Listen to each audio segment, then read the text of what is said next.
हाँ जी, अभी करती हूँ। कविता की विदाई के वक्त उसकी माँ ने एक ही बात उसके पल्ले बांधी, और वो ये कि भाई किसी की बात को कभी ना मत बोलना। कविता, ओ कविता। कविता जो कि बाल बना रही थी। हाँ जी हाँ जी। बेटा जरा पीने को पानी देना। कविता ने न आव देखा न ताव, हाथ में बाल लगा हुआ कंघा लेकर दूसरे हाथ में पानी का ग्लास लेकर पहुंच जाती है सासू के पास। लाला बहू, छी छी, ये तो पूरे ग्लास में बाल लगे हैं। ओह सॉरी माँ जी, वो क्या ना मैं बाल झाड़ रही थी। हाँ तो झाड़ लेती फिर दे देती पानी। माँ जी वो तब तक देर हो जाती ना। अरे तो बोल देती मैं किसी और से ले लेती पानी। क्या बोलती थी माँ जी कि मैं आपको पानी नहीं दूंगी? नहीं बोल सकती आपको। आप ये बोल रही हैं मेरी माँ ने ना बोलने से मना किया है, आप जानती है ना।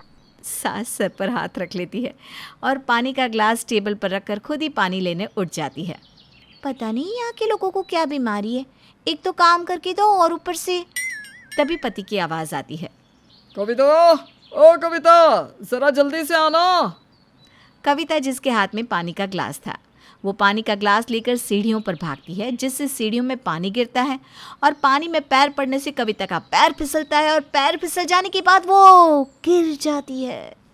पति को जोर से कविता के चिल्लाने की आवाज़ आती है। वो भागकर उसे पकड़ता है, लेकिन ये क्या, वो भी कविता के साथ ही गिर जाता है। अरे क्या हो रहा है, ये कैसे गिरे पड़े जा रहे हो? बहू तू इसे लेकर गिरी है या ये तुझे लेकर गिरा? माँ जी वैसे तो हम दोनों ही एक दूसरे के प्यार में गिरे पड़े हैं, लेकिन फिलहाल तो मैं पहले गिरी, मेरा देखा देखी ये भी कूद पड़े। देखा देखी कूद पड़े। अरे यह कोई स्विमिंग पूल है? अरे कोई सीढ़ी से गिरता है क्या? अरे माँ, मैंने इसको बुलाया, ये नीचे से पानी का ग्लास लेकर आ रही थी, पानी सीढ़ी पर गिरा, ये पानी में फिसली और ये गिरी और ये चिल्लाई तो मैं आया तो मैं भी गिरी और ओफो, क्या आया गया गिरी उठी क्या लगा रखा है? बहू पानी का ग्लास लेकर क्यों भागी ऊपर? वो माँ जी इन्होंने कहा था कि तुरंत ऊपर आ जाओ। तो ग्लास किचन में रखकर चली जाती तो क्या हो जाता? माँ जी प्लीज़, आप फिर गलत बात बोल रही हैं। मैं पानी रखने किचन तक जाती तो देर नहीं हो जाती क्या? फिर मैं क्या कहती इनको कि मैं नहीं आ रही हूँ तुरंत, क्योंकि पहले मैं ग्लास रखने किचन में जा रही हूँ। कुछ भी ना माँ जी, आपको पता है ना मेरी माँ ने कहा था कि। अरे तो अब क्या करोगी? बोलो बोलो, क्या करोगी? अब गिर गया, सारा कपड़ा खराब, जो काम था वो भूल गया यार तुम ना। पति और सास चले जाते हैं, लेकिन कविता के लिए तो वही एक सवाल रह जाता है, यार मैंने गलत क्या किया? मैं तो टाइम पर हाँ का जवाब दे देती हूँ। जैसे तैसे जिंदगी बहू के साथ चल रही थी। सास देखती कि कविता सारा दिन काम में लगी रहती है, उसे जो जो बोलता वो उस पर हाँ करके काम करने लगती। कविता उनकी छोटी बहू थी, जिसकी हाँ पर हाँ जी का फ़ायदा उसकी बड़ी बहू उठा रही थी। कविता, ओ कविता, ज़रा ये सब्ज़ी तो काट दे। जी भाभी अभी काट देती हूँ। अरे लेकिन बहू तू तो नाश्ता कर रही है ना, खा ले पहले, वैसे भी पूजा पाठ करते करते तू थक जाती है, खा ले। नहीं माँ जी, मैं पहले सब्ज़ी काट देती हूँ, वरना भाभी को बुरा लग जाएगा। अरे ला, मैं सब्जी काट देती हूँ, वैसे भी खाना तो दोपहर में बनेगा। पर माँ जी भाभी ने तो मुझे बोला है ना। कविता सब्ज़ी काट रही होती है कि सास को गुस्सा आ जाता है। कविता ला ये सब्जी मुझे दे और मेरे लिए पानी लेकर आ। वनीता यानी कि बड़ी बहू समझ जाती है कि सास कविता का साथ दे रही है, तो उसे भी गुस्सा आ जाता है। माँ जी, मैंने कविता को ज़रा से सब्ज़ी काटने को क्या कह दिया? आपको तो बुरा लग गया। मैं जो सारा दिन बैठकर खाना बनाती हूँ, वो कभी नहीं कहा आपने कि ला मैं रोटी बना दूँ। वनीता, कविता सीधी है, उससे कोई काम करवाने से पहले देख लिया करो कि वो क्या कर रही है। सुबह से जाकर अब नाश्ता करने बैठी थी और तुम उसे सब्जी काटने में लगा रही हो। माँ जी तो क्या सब्ज़ी नहीं बनेगी? अरे वो कब खाना खा रही है, क्या कर रही है, ये देखकर घर का काम बोला जाएगा क्या उससे? सब्जी तो कट रही है ना बहू, आप शांत हो जाओ। सास बड़ी बहू को समझा रही होती है कि ननद आ जाती है। अरे मेरी बेटी कैसी है बेटा, कैसे आना हुआ? वो क्या है ना माँ, शाम को ज़रा बड़ी मार्केट जाना है, इनके लिए लुंगी लेने। तो इसके लिए कविता भाभी की वो लाल वाली साड़ी लेने आई हूँ जो आपने उन्हें विदाई में दी थी ना। लाल वाली, वो भारी वाली? तू वो लुंगी लेने जाने के लिए पहनेगी? अरे ऐसा क्या भाई? क्या है माँ, हमेशा मजाक उड़ाती रहती हूँ। कविता भाभी, ओ कविता भाभी। भाभी आ जाती है एक ही आवाज़ पर। अरे बिट्टी कैसी हो, कैसे आना हुआ? बैठो ना, मैं चाय लेकर आती हूँ। अरे भाभी रहने दो, माँ तब तक और 4 बातें सुना देंगी। आप ना बस वो लाल वाली साड़ी है ना जो विदाई में आपने पहनी थी, वो दे दो ना। कविता थोड़ा शांत हो जाती है क्योंकि वो साड़ी वो ननद को नहीं देना चाहती है। कविता सास की ओर देखती है, सास समझ जाती है। क्या हो गया भाभी, नहीं देनी क्या साड़ी? तो ना बोल दो। अरे वही बोलना तो नहीं आता है ना, नहीं बोल पाती है। माँ प्लीज़ चुप ही करो। भाभी ज़रा जल्दी लेकर आओ ना, हम लोगों को जाना भी तो है फिर। कविता मन मारकर ननद को साड़ी लाकर देती है। अच्छा भाभी चलती हूँ, वो क्या है ना ज़रा बाज़ार। हाँ लुंगी लेने, वो भी हज़ारों की साड़ी पहनकर।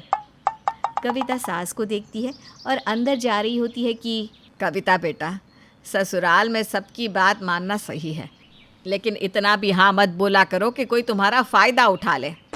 पर माँ जी, माँ ने तो कहा था कि ना नहीं बोलना है। अरे लेकिन बेटा, जहाँ तुझे तकलीफ़ हो वहाँ तो ना बोल दिया कर। नहीं माँ जी, ये ठीक नहीं है। कविता जैसे ही कमरे में जा रही होती है। कविता मैं बहुत थक गई हूँ, ज़रा कमरे में अदरक वाली चाय तो पकड़ा दी। और हाँ माँ जी, मैं ना कविता के हाथ की ही चाय पीऊँगी। चाची, मेरे लिए एक गिलास पानी ले आना। तभी कविता का पति भी आ जाता है।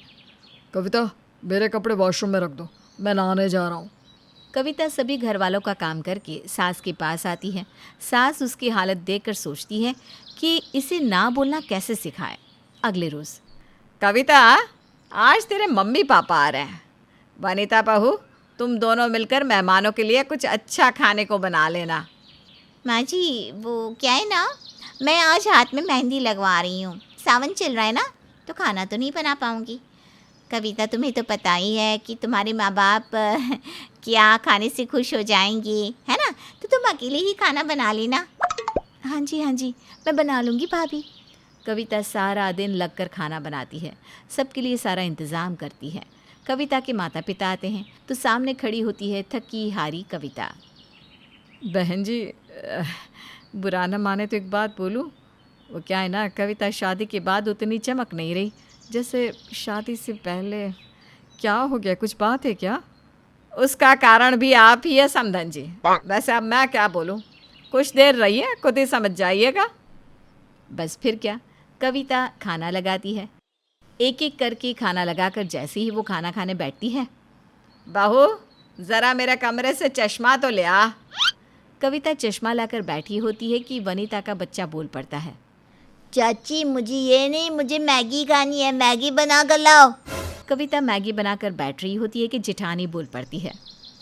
कविता वो मेरे हाथों में तो मेहंदी है ना, तो ज़रा मुझे एक बड़ा चम्मच धोकर तो देना।